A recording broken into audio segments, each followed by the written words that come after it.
No!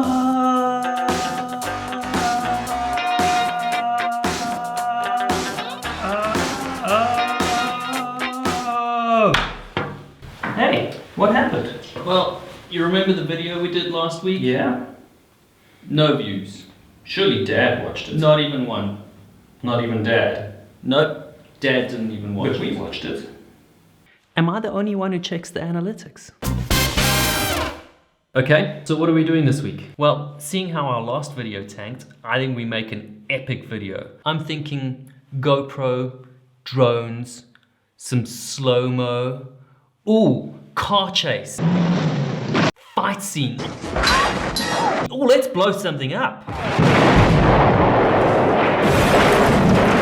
He always wants to blow shit up. I'm not sure that delivers our strategic objective. And besides, with our skill and budget, you won't get... You'll end up... They never let me blow stuff up. So what story are we trying to tell? Maybe we should let our audience know that we want to help them succeed on YouTube. I mean, you remember what it was like when we started the scuba diving channel. We didn't have any views or any subscribers for months, and we got over that. Back in the day, we used to work in the scuba diving industry, so they said, let's start a scuba diving channel.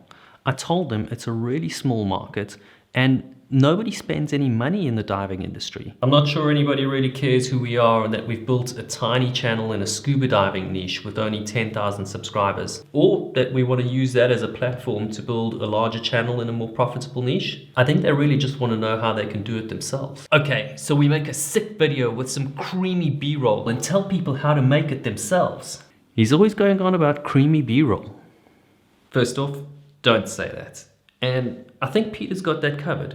I mean, we don't want to be like every other filmmaker turned YouTuber and just put out video after video about how to make smooth B-roll. What's wrong with making creamy B-roll? We could let people know that it's not about the equipment or the fancy camera work. After all, if you've got the right strategy and do a bit of keyword research. No, look, there's guys out there like Nick Nimmin who'll tell you it's all about being strategic. But if you take a look at the really big channels out there, you can see it's not just about the strategy. I think it's got to have an element of story in it. Here's a super basic breakdown of a story. I'm definitely not trying to copy Casey Neistat. True, but Casey still knows how to use the style of that video to help tell his story. Okay, so it's not about being strategic. It's not about the story and it's not about the style. Well, I don't think that's exactly it. I don't think it's one or the other. I think it's all three. I think you need to be strategic and you need to have a certain style, but you need to tie that together with a story that's aimed at your target audience. And you need to do it in an authentic way that delivers your message. So it's style, story, and strategy, but how are we going to bring that across in an authentic way without... Well, that's what we're here to figure out. We could film some guy in a field with the grass swaying in the wind.